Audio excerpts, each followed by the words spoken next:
한결같은 것 같습니다.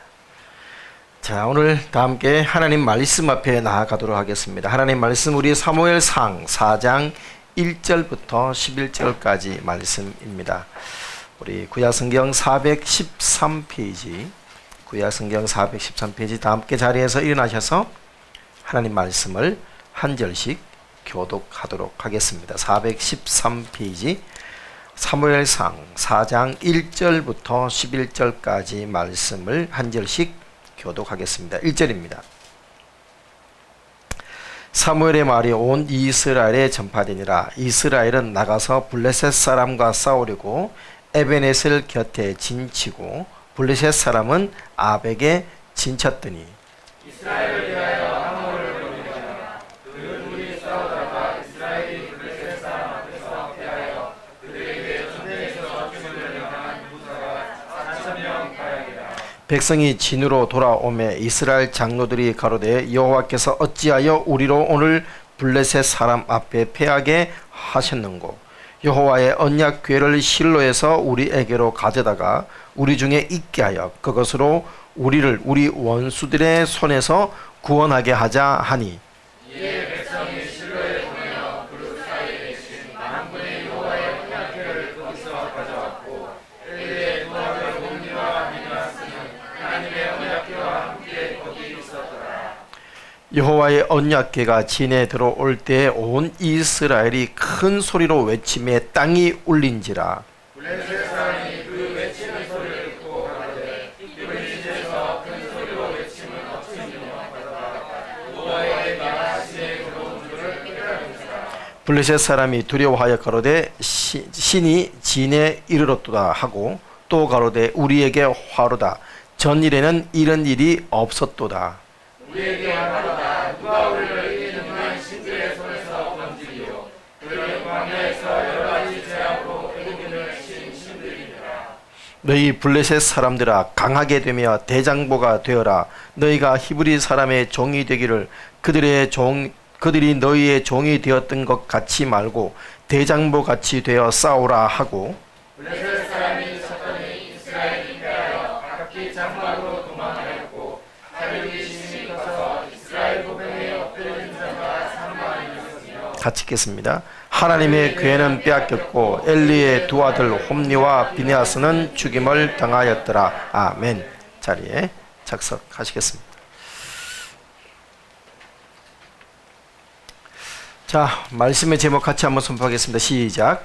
하나님은 부적 아세사리가 아닙니다. 하나님은 부적 아세사리가 아닙니다. 더 가까이라는 책을 쓰신 우리 홍연기 목사님 계시는데 부제가 날마다 더 주님과 친해지는 법이라는 부제가 붙어 있습니다. 근데 이제 안식년 1년 동안 안식년을 마치고 돌아온 목사님이 안식년을 마치면서 했던 고뇌와 고민들을 책으로 써낸 책이 바로 더 가까이라는 책입니다.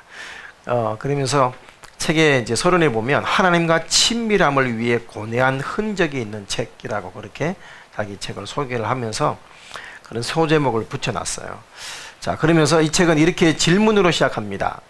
주님이 주님인가? 이렇게 시작합니다. 주님이 주님인가? 자, 그러면서 또 한 가지 질문을 드려요. 전에도 한번 이 부분을 소개했던 것 같은데 여러분 한번 답을 해보십시오. 만약 램프의 요정 지니가 실제로 존재하고 내 앞에 있다면 지니에게 소원을 빌겠는가? 주님께 기도하겠는가? 이렇게 질문했습니다. 자, 만약에 램프의 요정 지니가 실제로 존재하고 내 앞에 있다면 지니에게 소원을 빌겠는가? 주님께 기도하겠는가?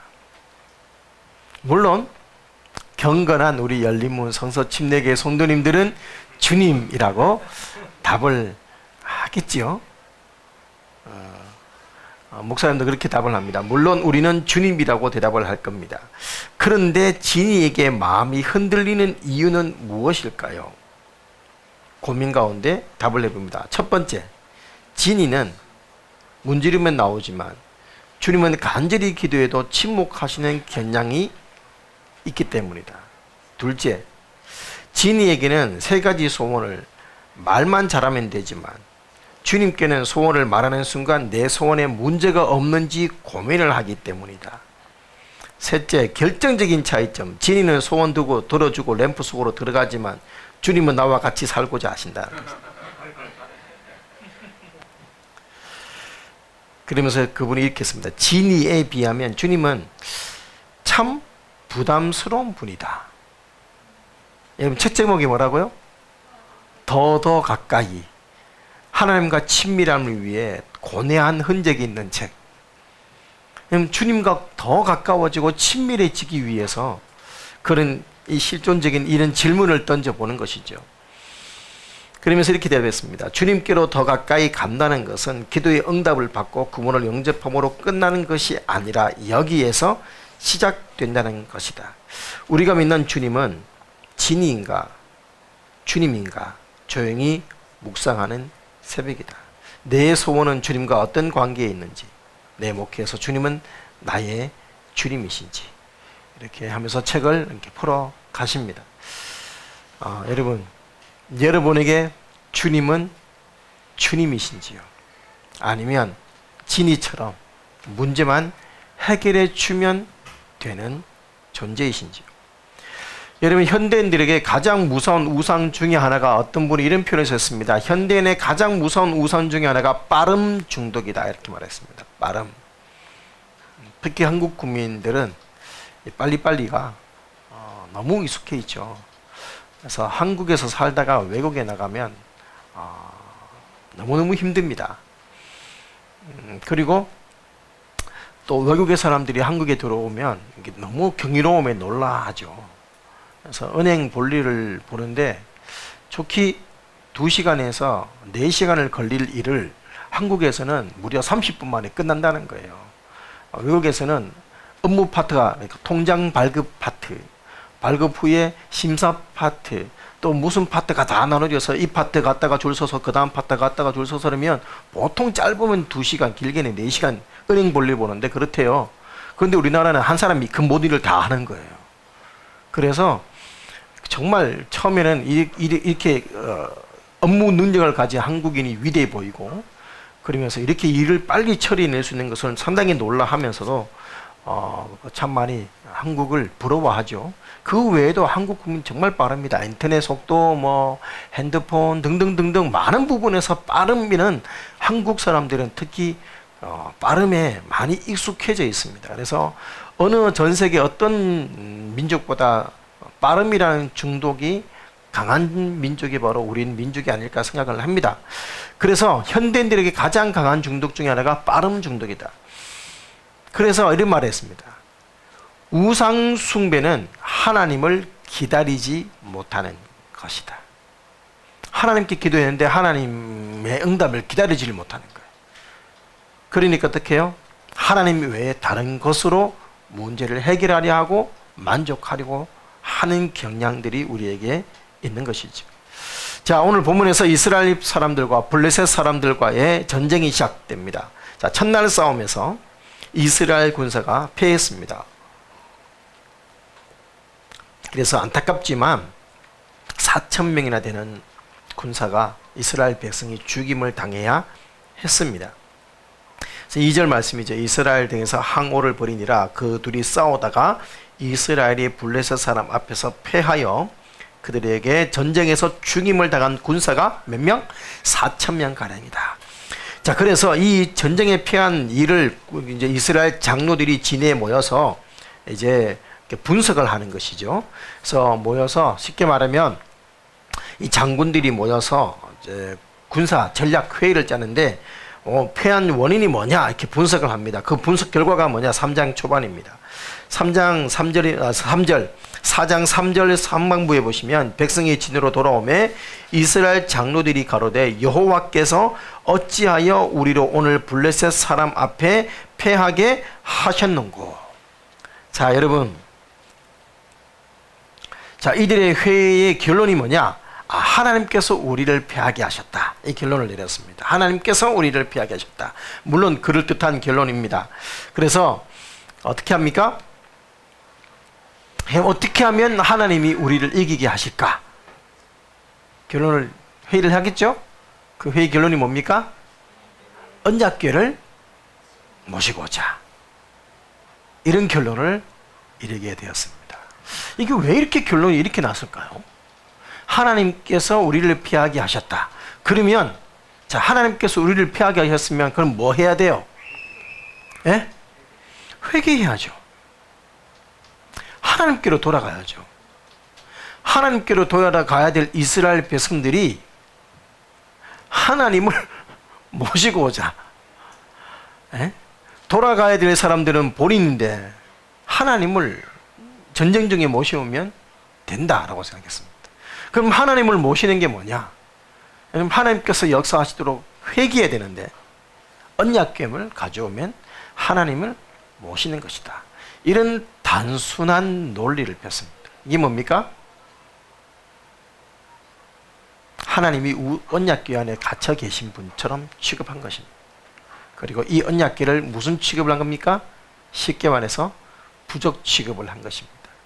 언약궤만 부적만 가지고 있으면 악기가 물러가고 또 문제가 해결되는 것처럼 세상 사람은 그렇게 생각하지 않습니까? 그런 것처럼 언약궤만 가지고 있으면 전쟁에서 무조건 이기겠지 라는 이런 미신적인 생각을 했습니다. 왜? 우상 숭배에 찌들어 있다 보니까 이런 생각을 할 수밖에 없었겠지요. 여러분, 그래서 이렇게 생각하게 된 실제적인 역사적인 경험도 있어요. 왜? 출애굽할 때 여러분 이스라엘 백성들이 이제 진행할 때 항상 언약궤는 누가 맸어요? 제사장이 맸고 진의 제일 앞에 섰습니다. 그러니까 제일 앞에 언약궤를 메고 전장에 나가면 이겼거든요. 언약궤를 메고 요단강을 딱 밟으니까 언약 모장강이 갑자기 쫙 밀려서 위로 올라가서 벽을 쌓을 정도로 밀려고 섣부리고 밑으로 내려가는 강물은 끊겨버리고 그런 기적이 있었죠. 또 언약궤를 메고 여리고성을 7바퀴 도니까 어떻게 돼요? 여리고성이 그냥 우르르 무너졌거든요. 그러니 언약궤만 모시고 오면 이길 것이다 라고 생각을 했던 것이지요. 여러분, 언약궤 안에 뭐가 들어있을까요? 자, 이 상당히 중요합니다. 제가 성경을 준비를 하면서 설교를 준비하면서 언약궤 안에 들어있는 이 세 가지가 상당히 중요하고 오늘 이 본문에서도 이 세 가지가 또 다 나름 영향이 있다는 것을 보게 되는데 다는 언급할 수 없으므로 짧게 한 가지만 언급하고 지나갈 텐데 자, 언약궤 안에 뭐가 들어있습니까? 자, 첫 번째 십계명 돌판. 자, 두 번째 아론의 싹이 난 지팡이입니다. 그 다음 세 번째 만나. 그러니까 만나가 들어있는 항아리. 이렇게 세 가지가 들어 있었죠. 자, 오늘 예배를 드리고 있는 초등학생들 질문을 예배 후에 퀴즈를 내겠습니다. 자, 언약궤 안에 뭐가 들어있는지 퀴즈를 낼 때 잘 맞추시는 분에게 소정의 선물이 있을 수도 있고 없을 수도 있습니다. 자, 여러분 이 세 가지는 단순하게 그냥 물건이 아니에요. 물건이 아니라 광야 기간 동안 하나님께서 이스라엘 백성 가운데 여러 사건 속에서 역사하셨던 하나님이 이스라엘 백성과 함께하고 있고 또 이스라엘 백성들 가운데 역사하시고 도우신다는 증거들이 바로 언약궤에 들어있던 이 세 가지의 증거물이었습니다. 자, 십계명 돌판, 한마디로 돌판은 자 무엇을 의미해요? 십계명 돌판은 무엇을 의미해요? 자, 언약궤 안에 뭐가 들었다고? 십계명 돌판. 자, 이 십계명 돌판은 무엇을 의미한다고요? 하나님의 말씀을 의미하죠. 여러분 이 하나님의 말씀을 얼마나 잘 순종하느냐 순종하지 않느냐가 이스라엘 백성의 정체성이었습니다. 자, 두 번째 뭐가 들어있었습니까? 아론의 싹이 난 지팡이. 여러분 아론의 싹이 난 지팡이, 아론의 지팡이에 싹이 난 이유가 뭡니까? 누가 참된 지도자인가를 알려주기 위해서였죠. 그래서 다른 지파의 지도자들과 아론의 지팡이 12개 지팡이 중에서 싹이 난 지팡이가 하나님의 진짜 지도자다, 이걸 알려준 겁니다. 쉽게 말해서 하나님이 진정한, 하나님이 그래서 위임한, 그 권위를 위임한 아론이 하나님께서 인도하시는 인도자다라는 것을 보여주신 것이죠. 하나님의 한마디로 하나님의 통치가 무엇인지를 말씀해 주고 있는 것이 바로 아론의 싹난 지팡이입니다. 그리고 만나를 담은 항아리, 만나는 무엇을 의미해요? 공급을 의미하죠. 하나님께서 공급해 주셨다, 하나님께서 채우셨다, 하나님께서 먹이셨다. 여러분, 이래서 언약궤는 이스라엘 백성이 섬겼던 하나님이 어떤 분인지를 알 수 있는 그런 가시적인 다음 세대에게 교육시키기 위한 교육 자료였습니다. 예, 그런데 이 언약궤를 사람들은 무슨 취급을 한 거예요? 하나님의 임재의 상징이었던 이 언약궤를 마치 어떤 마술적인 능력을 가진 것처럼 생각을 했습니다. 여러분, 하나님의 성품과 역사를 보여주는 상징이지 하나님이 어떤 분인가를 알려주는 데 목적이 있는 것이지 이것은 어떤 마술적인 능력이 있는 게 아닙니다. 인디아나 존스의 원이었던 레이더스라는 영화를 보시면 마치 이 언약궤가 무슨 신비한 능력이 있는 것처럼 나중에 막 무슨 천사들이 나와서 악녀로 변하면서 막 사람들 다 녹이고 그러는데 그거 순 거짓말입니다. 있을 수도 없는 일이고, 최근에 인디아나 존스가 다시 재개봉을 해서 마지막 속편에 보면 외계인이 등장하는데 보면 저 미국에 있는 모 창구에 보면 언약궤가 막 그 안에 갇혀 있고 막 이런 거 다 거짓말입니다. 그런 거 믿으시면 안 됩니다. 언약궤는 뭐 어디 있을 수도 있고 없을 수도 있지만, 최근 들어서 또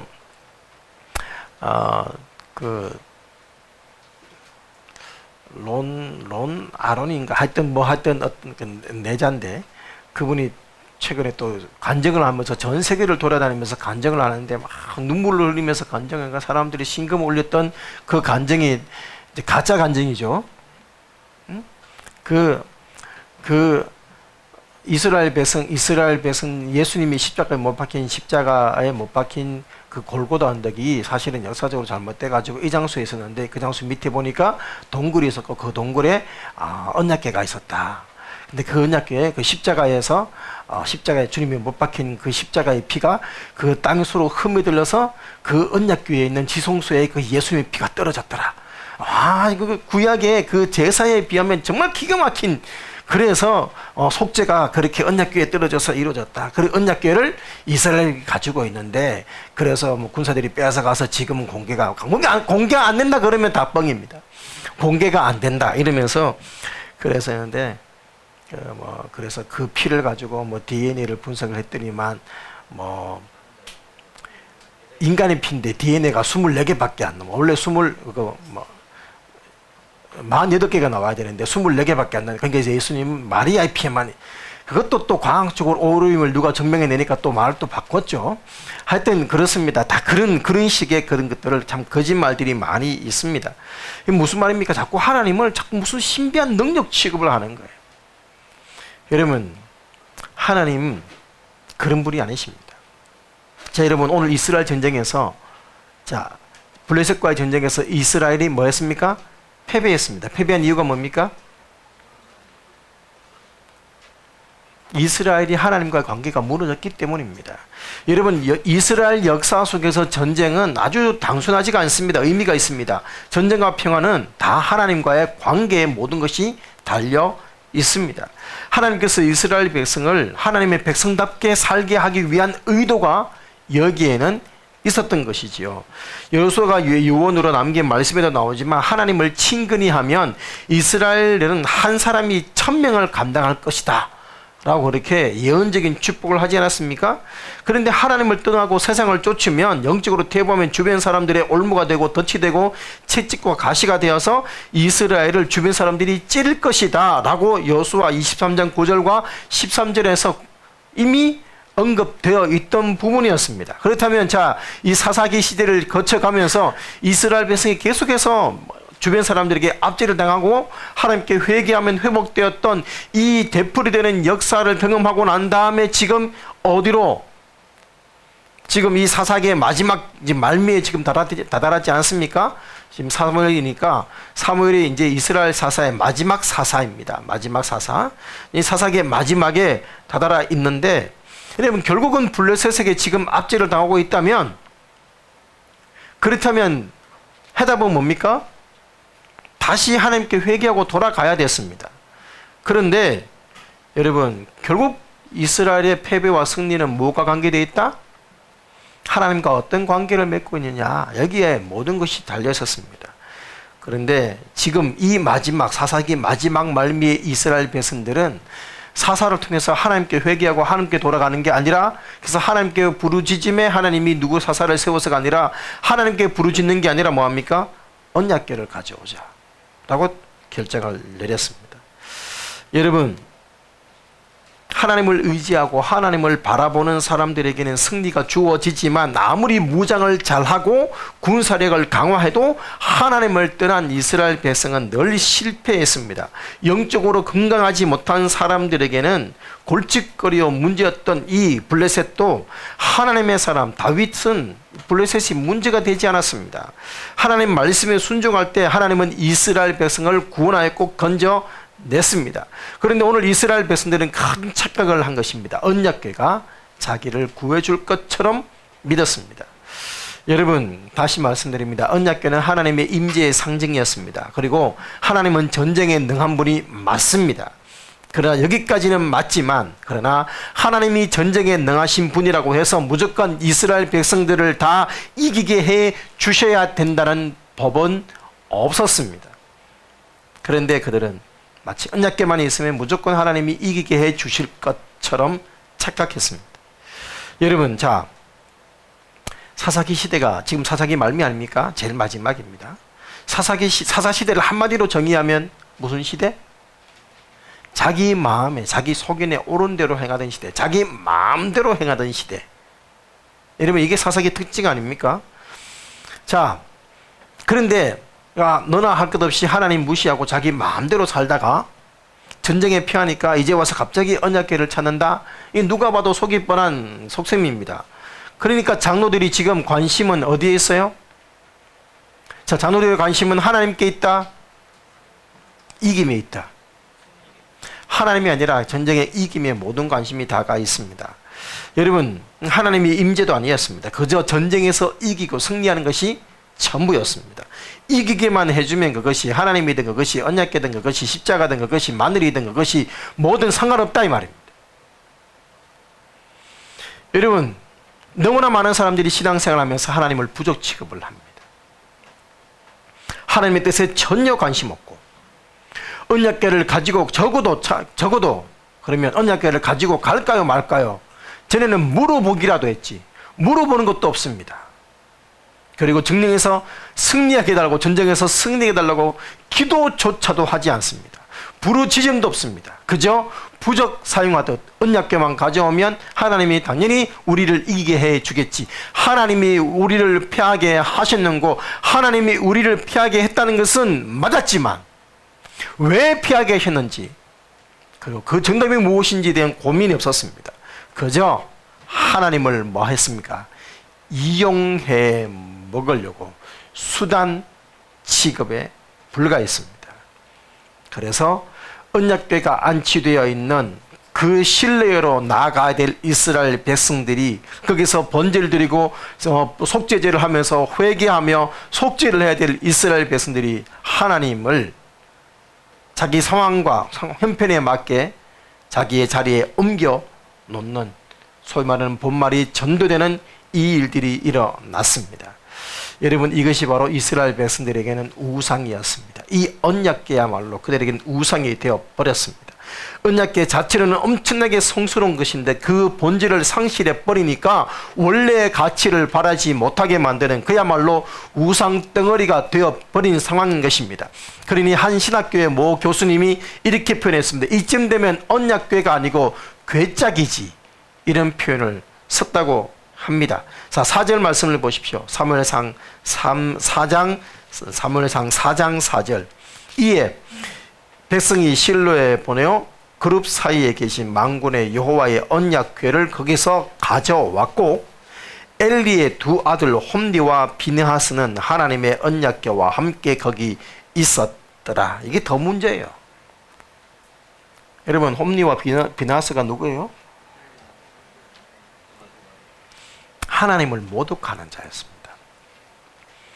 하나님이 직접 하나님의 사랑을 보면서 엘리에게 두 아들이 하나님을 제사를 모욕했고 짓밟았다고, 그래서 두 아들이 심판당할 것이라고 이미 경고했고, 또 사무엘을 통해서도 이미 들었음에도 불구하고 이 언약궤를 모셔야겠다. 결국은 누가 허락해 주겠다는 거예요? 엘리가 허락해 줬다는 것이고, 거기에 두 아들까지 딸려보낸 것입니다. 제사장이랍시고. 차라리 엘리 본인이라도 오든가. 물론 엘리는 지금 나이가 너무 많고 육체가 힘드니까 함께하지 못했기 때문에 그랬겠지만, 이게 더 문제였어요. 왜? 엘리의 두 아들 홈리와 비느하스는 악인이니까. 악인. 여러분, 아이성 전투에서 하나님께 불순종했던 한 사람, 그 한 사람 때문에 여러분 큰 패배를 당하지 않았습니까? 근데 그 단지 하나님 말씀에 악인도 아니에요. 불순종한 그 한 사람 때문에 여러분 이스라엘이 패배했는데, 하나님을 경배한다고 하나님이 직접 언급을 한 두 사람이 하나님의 언약궤와 함께 전쟁에 있다. 이거는 더 말해봐야 필요가 없는 상황이지요. 그러니 이 전쟁에서 어떻게 됐어요? 질 수밖에 없죠. 그럼에도 불구하고 5절을 보십시오. 여호와의 언약궤가 진에 들어올 때에 온 이스라엘이 큰 소리로 외치며, 완전 이제 흥분한 거죠. 이제 이겼다, 드디어 하나님이 오셨다, 완전 소리 지르는 장면을 생각해 보십시오.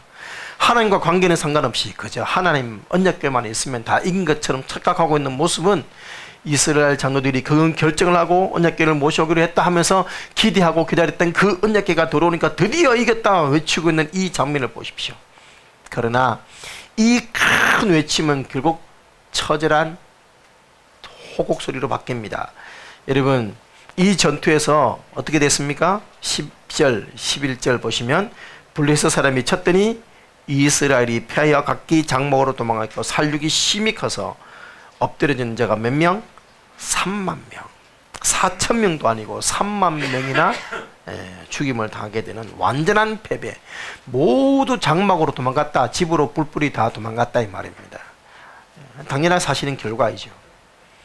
여러분, 이들의 패배는 언약궤의 존재 유무가 아니라 죄를 품고 있었고, 죄를 회개하지 않았고, 그저 하나님과 함께 하겠다라는 그런 껍데기만 가지고 있었기 때문이었습니다. 여러분, 언약궤가 이기게 해주는 게 아닙니다. 하나님께서 무조건 이기게 해주신다고 보장한 게 아닙니다. 여러분, 언약궤를 숭고한 이스라엘에게는 아무 이jut도 벌이지 않았습니다. 이스라엘 백성들 앞에 언약궤는 아무런 역사도 일어나지 않았습니다. 그러나 여러분, 하나님이 어떤 분인지를 알고 있던 블레셋, 오늘 본문 말씀을 보십시오. 여호와 궤가 진으로 들어온지를 깨달은지라 블레셋 사람이 두려워 가로되 신이 진에 이르렀도다. 우리에게 화로다. 8절이 뭐랍니까? 누가 우리를 이 능한 신에서, 이스라엘 백성들만이 아니라 블레셋 사람의 고백이에요. 이 능한 신, 광야에서 여러 가지 재앙으로 애굽인을 친 신. 여러분, 블레셋 사람들이 도리어 더 하나님을 경외하고 있는 모습입니다. 그랬더니만 하나님이 블레셋에게는 기적을 일으켜 주신 거예요. 도리어 이스라엘은 패하게 만드셨고, 그리고 언약궤를 또 전리품이랍시고 갖다 놓으니까 다음에 살펴보겠습니다만은, 그런 블레셋 땅에서는 이스라엘 백성에게는 아무런 역사도 일어나지 않았던 언약궤가 블레셋 땅에서는 기적들이 이적들이 막 자꾸만 일어나는 거예요. 신상들이 무너지고 질병들이 일어나고, 한마디로 하나님을 경외하는 블레셋에게는 하나님께 역사해버리는 것이죠. 물론 이제 잘못된 역사이긴 하지만. 그래서 여러분, 이것이 바로 하나님입니다. 하나님. 죄를 해결하지 않은 채 껍데기만 뒤집어 쓴 채 승리할 수는 없습니다. 외식만 가지고는 안 됩니다. 내용이 있어야 하는 것이지요. 자동차가 엔진이 고장나 있는데 여러분 타이어만 교환한다고 여러분 또 차체만 도색한다고 차가 굴러갑니까? 어불로성설이죠. 무엇이 고장난지 제대로 알고 고쳐야 합니다. 보일러가 고장나서 방이 춥습니다. 그러면 뭐 해야 됩니까? 보일러를 고쳐야 되는데 도배다시하고 장판 새로 깐다고 방이 따뜻해집니까? 아니다 이 말입니다. 껍데기로 만족해서는 안 됩니다. 경건의 모양만 가지고는 승리할 수가 없습니다. 결국 여러분 교회도 우상이 되어버릴 수 있습니다. 십자가도 우상이 되어버릴 수 있습니다. 어떤 분이 이런 고백을 했습니다. 십자가를 내 몸에 달고 다니는데 그러면 뭔가 좋은 일이 생기고 나도 편할 줄 알았는데 아니더라고요. 당연히 십자가 목걸이 그 자체는 아무것도 아닙니다. 그러니까 제가 한때 십자가 목걸이를 늘 목에 달고 다녔습니다. 왜? 십자가가 능력이니까. 십자가 목에 걸고 있으면 드라큘라가 침범하지 못하니까. 그런 목적이 아니라 내가 하나님의 백성임을 내 스스로 드러내서 내 스스로 더 조심하게 하기 위함이었지, 하나님과 동행함을 위한 사모함의 결정이었지, 그 십자가가 무슨 능력이 되기 때문에 그 십자가 메고 있으면 뭐가 잘 되기 때문에 십자가를 메고 다닌 게 아니었습니다. 여러분, 금으로 만들었던 도금이 되었던 그 십자가가 무슨 효력이 있겠습니까? 여러분, 십자가의 물건이 중요한 게 아니라 십자가의 사랑을 내 마음속으로 깨달아서 그 사랑이 내 안에 넘쳐 흐를 때 십자가를 지녔던 안 지녔던 하나님의 능력은 우리를 통해서 나타나고 역사하는 줄 믿으시기를 축복합니다. 우리가 개업을 하거나 또 이사를 가면 선물하는 것 중에 하나가 뭡니까? 액자죠, 액자. 말씀 선구가 붙어있는 액자. 여러분, 무슨 그 말씀 선구를 묻혀놓으면 무조건 복이 이 집안에 임하는 것처럼 그렇게 착각하는 그리스도인들은 더 이상 없겠지만, 간혹 믿음이 어린 사람들은 그런 착각을 할 수 있는지 모르겠습니다. 여러분, 착각하지 마십시오. 말씀 스티커 붙여놨다고 무조건 우리 집이 잘 되고 하나님 믿는다고 내가 무조건 잘 될 거라고 착각하지 마십시오. 물론 하나님은 하나님의 백성에게 복을 약속하셨습니다. 아멘이십니까?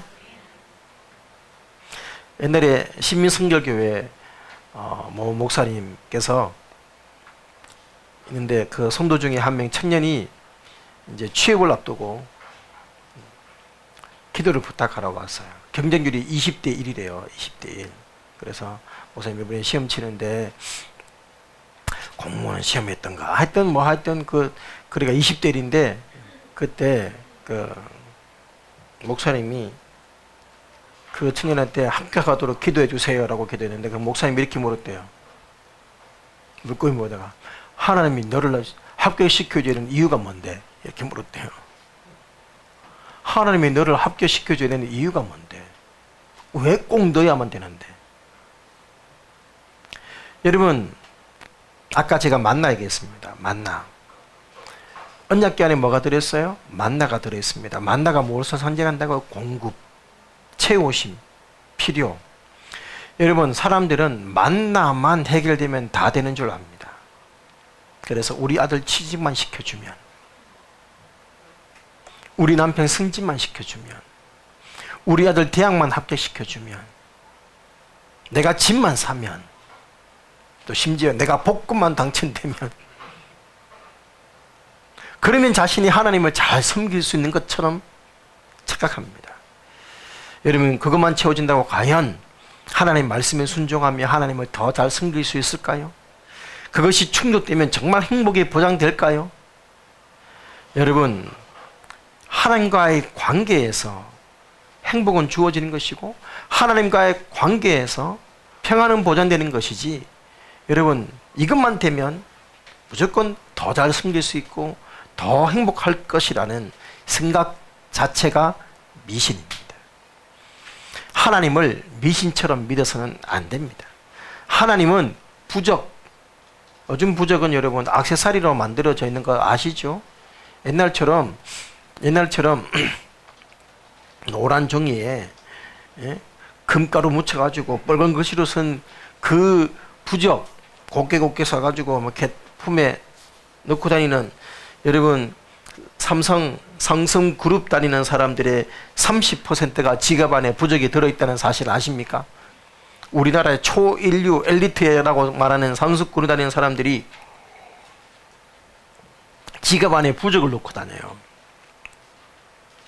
대한항공 사장님은 비행기 한 대 해가지고 소위 말해서 이제 제가 할 때마다 제사 드립니다. 돼지머리 올려놓고 고사 지냅니다. 요즘은 자동차 세워놓고 고사 지내고 이런 거 없죠? 했습니까, 누구? 예? 지금 지나가는데 대곡에 보면 비둘기 아파트 돌아서 나오는 거기에 보면 이렇게 안전 지역이 있어요. 삼각형으로. 지금은 좀 바뀌었습니다. 그 가운데 자동차 세워놓고 돼지머리 올려놓고 고사 지내는 거 제가 몇 년 전에 본 적은 있습니다만은 아직도 그런 사람은 요즘은 없죠. 여러분, 그런 일들이 비일비재하게 일어나는데 교회 안에서도 마치 십자가만 메고 있으면 다 잘 되는 것처럼, 내가 11조 했으니까 당연히 잘 될 것처럼, 물론 11조는 축복해 준다고 약속했습니다. 그런데 11조만 하는 거예요. 나머지 다 안 하고. 그런 식이 얼마나 많은지 몰라요. 당연히 새벽기도 했으니까 당연히 기도응답 받겠지. 다른 건 아무것도 안 하면서, 삶은 회개 안 하면서, 새벽기도 했으니까 복 받겠지 라는 식의 우상 숭배 같은 하나님을 부족 취급하는 신앙이 우리 안에 있지는 말아야 하겠습니다. 여러분, 만나가 주고 싶은 메시지가 뭐예요? 만나 공급 아닙니까? 사람이 떡으로만 사는 것이 아니라 하나님의 입으로 나오는 모든 말씀으로 산다.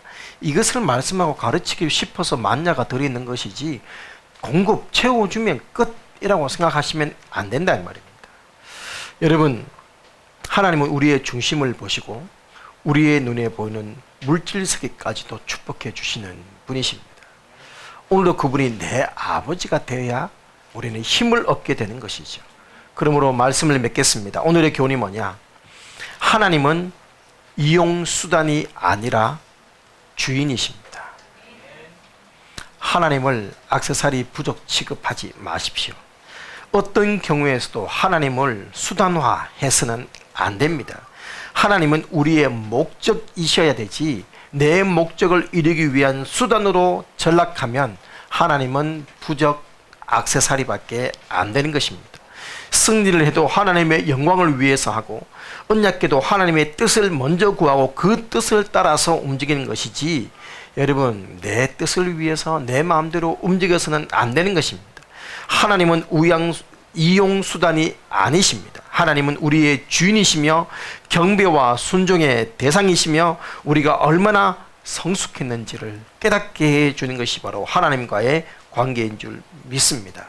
혹 우리 속에 홈리와 비네아스 같은 죄악을 가지고 하나님과의 중요한 일들에 나서고 있는 것은 아닌지, 언약궤와 함께 홈리와 비네아스가 있게 하지 말도록 우리 가운데 죄악을 제거하시고 우리의 삶에 진정한 언약궤가 자리 잡고 그것을 통해서 능력 있는 그리스도인의 삶으로 살 수 있도록 하나님을 중심으로 모시는 신실한 예배제가 되시기를 주님의 이름으로 축원합니다. 찬양하시겠습니다.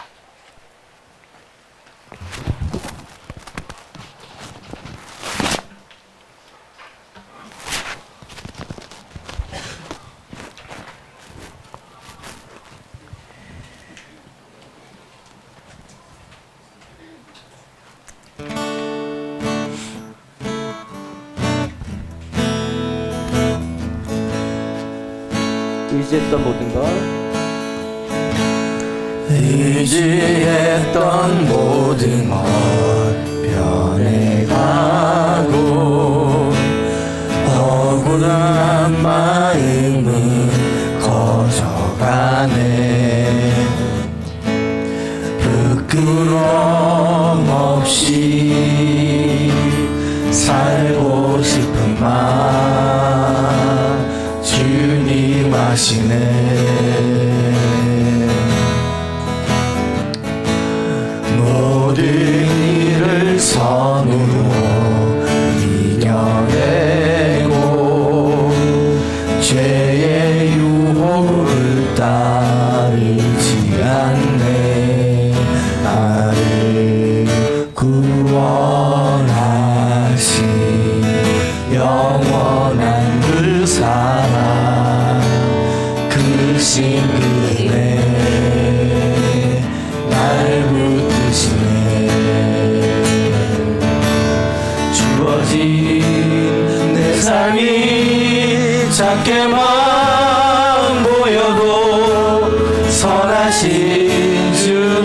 나를 이끄신 분의 중심을 보시는 주님만 따르네. 날 택하신 주만 의지해. 보이는 상황에 무너질지라도 예수 능력이 나를 붙드네. 보이지 않아도 주님만 따르네. 내 평생 주님을 노래하리라. 의지했던 모든 것, 의지했던 모든 것 변해가고 억울한 마음이 커져가네. 부끄럼 없이 살고 싶은 마음 주님 아시네. 아멘. 모든 일을 선으로 이겨내고 죄의 유혹을 따르지 않네. 나를 구원하신 영원한 그 사랑 그 신기네. 날 붙드시네. 주어진 내 삶이 작게만 보여도 선하신 주 나를 이끄신 분의 중심을 보시는 주님만 따르네.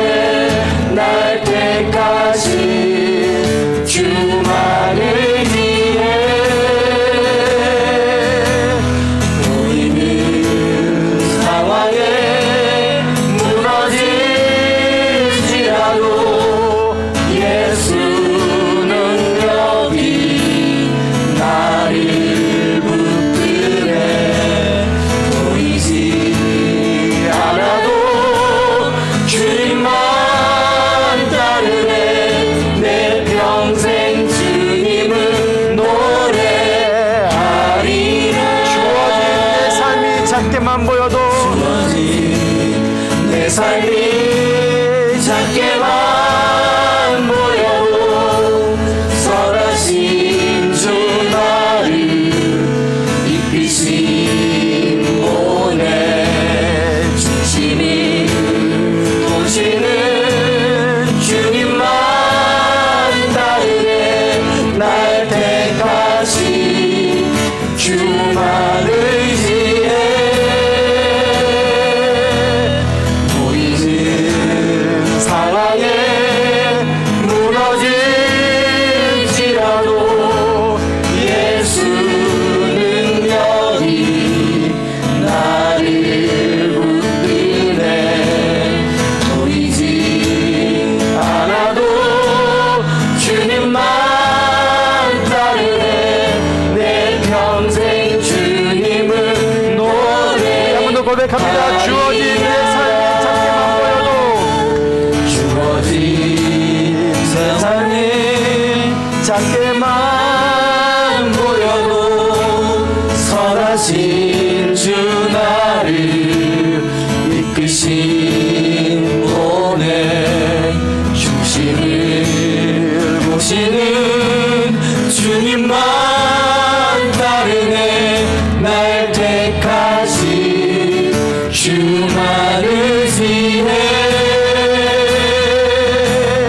보이는 상황에 무너질지라도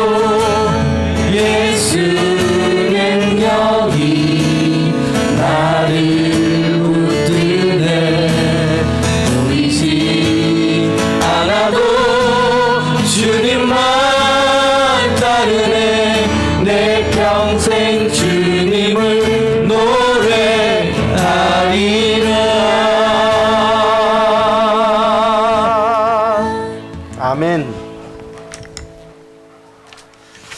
사랑하는 여러분, 오늘 말씀처럼 비록 보이지 않아도 하나님은 우리 가운데 역사하시고, 하나님의 능력은 손으로 모든 일을 이겨내고 죄의 유혹을 따르지 않고 영원한 그 주님의 사랑을 붙드는 그 하나님과의 관계 속에서 중심을 보시는 그 하나님의 능력이 나와 함께 하실 때 모든 승리는, 축복은 주어지는 것인데, 마치 하나님을 액세서리 취급하고 부적 취급을 하면서 그저 이용 수단으로 삼으려 했던 것은 아닌지, 하나님이 수단이 아니라 주인이심을 이 시간 고백했으면 좋겠습니다. 보이지 않지만 나와 함께 하시는 주님을 날마다 더욱더욱 의지하며 살게 해달라고, 내 중심을 놓치지 아니하고 하나님을 더 경배하며 예배하는 예배자로 살게 해달라고 오늘 말씀 붙들고 주 앞에 결단하며 기도하도록 하겠습니다. 기도하시겠습니다. 살아계신 아버지 감사합니다. 하나님 앞에 오늘도 말씀 붙들고 나아갑니다. 이스라엘 백성들이 아버지 하나님 전쟁에 피하자 아버지 그것을 분석하고 그것은 하나님이 뵙게 하심을 아버지 알아냈지만, 그러나 하나님과 관계를 회복하지 못한 채, 아버지 하나님을 경외하지 못한 채, 하나님을 섬기지 못한 채, 하나님을 그저 부득 취급하며 아버지 우상 취급하며 아버지 그렇게 하는 그런 연약한 모습들이 아버지 우리가 신앙생활을 한다고 하면서 혹 우리 안에 있지는 않도록 도와주시옵소서.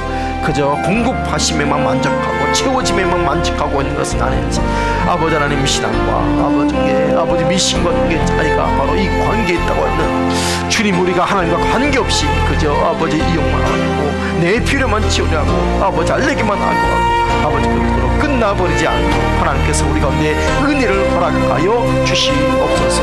오늘도 우리의 모든 필요를 아시는 아버지 하나님 그 은혜 앞에 사랑 앞에 모든 것들을 내어드리며 맡겨드리며 주 앞에 기도하며 나아갑니다. 하나님 함께 역사해 주시고 도와주시고 인도하여 주시옵소서. 주님만 하시고 내 중심을 아버지 앞에 거룩함과 선함으로 세워나갈 수 있도록 도와주시옵소서. 중심을 바로 세워나가며 하나님 말씀 앞에 순종하며 뜻을 이루어드리는 그 사람을 기쁘시게 드리며 하나님께서 나와 함께 하시는 능력에 닿을 수 있도록 도와주시옵소서.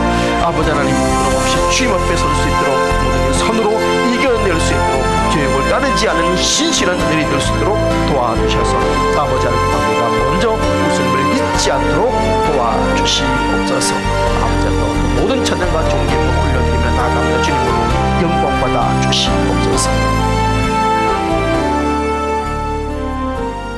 살아계신 아버지 하나님, 하나님을 우상 부적 취급하며 그저 내 필요를 채우는 이용수단이 아니라 하나님이 내 삶의 주인이시며 내가 주님의 뜻대로 하나님과 바른 관계 속에서 모든 승리도 축복도 주어진다는 이 단순한 진리를 놓치지 않는 열린문의 모든 성도님들이 되게 하옵소서. 예수님 이름으로 기도합니다. 아멘.